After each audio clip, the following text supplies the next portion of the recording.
pemerhati dan pembelajar hukum tata negara dan hukum administrasi negara.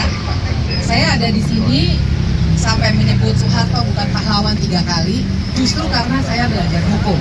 Teman-teman aktivis di sini yang melihat langsung korban, yang merasakan langsung, tapi kami juga dari segi hukum ingin memberikan catatan bahwa kalau Soeharto dijadikan pahlawan, ini bukan sekedar gelar atau boleh dikubur di taman makam pahlawan atau apapun. Dan ini bukan kebencian personal, tapi ini soal hukum dan catatan sejarah bangsa ini. Sebagai orang-orang yang belajar hukum tata negara, kami belajar bahwa bahkan amandemen konstitusi yang sekarang bikin kita bisa punya presiden cuma 2 periode, dulu Soeharto 32 tahun, 7 kali dia dipilih lagi, sekarang cuma 2 kali maksimum. Bahwa kita punya mahkamah konstitusi, seberapapun kita sering kritik, tapi bisa ada forum buat kita men-challenge undang-undang ITE, men-challenge undang presidensial threshold, bahkan kita turun ke jalan waktu peringatan darurat karena waktu itu ada putusan MK yang bagus yang membongkar praktik-praktik kantor politik. MK juga dibangun karena gagasan reformasi, pemberantasan korupsi, kemudian penuntasan pelanggaran HAM berat masa lalu, otonomi daerah, semua sekarang sedang dibalik. Demokrasi Indonesia lagi jadi putar balik nih. Kalau kita di jalanan yang luas ini, kita bukan belok lagi, tapi kita udah putar balik, teman-teman. Putar balik karena otonomi daerah balik lagi sekarang jadi resentralisasi, pelanggaran HAM berat sampai sekarang tetap belum tuntas, korupsi apalagi, KPK-nya dibunuh dan lain sebagainya.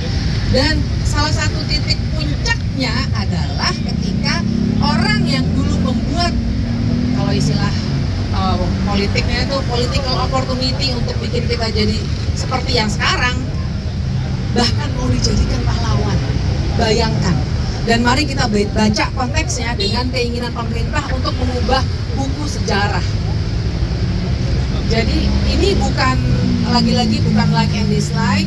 Kalau ada yang masih bilang, ya kita maafkan, namanya juga manusia dan lain sebagainya.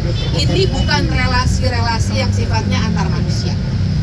Ini adalah relasi antara warga dengan negara, dengan ganjalan hukum yang sampai sekarang belum selesai, yang dilakukan oleh orang yang akan dijadikan pahlawan. Apa sih pahlawan? Saya sendiri sama teman-teman sering bercanda-bercanda, emang pahlawan itu apa sih Kak? Gitu. Apa yang membuat seseorang bisa jadi pahlawan? Kenapa misalnya perempuan juga jarang yang bisa jadi pahlawan? Atau kalau bukan elit juga nggak akan bisa ada jadi pahlawan. Dan kalau elit, betapapun dia punya catatan kelam, bahkan teman-teman dalam hukum tata negara, persiapan menuju pemahlawanan Soeharto sudah dimulai sejak lama. Salah satunya dengan katanya MPR mencabut nama Soeharto dari TAP MPR. Saya harus kasih klarifikasi, nggak mungkin.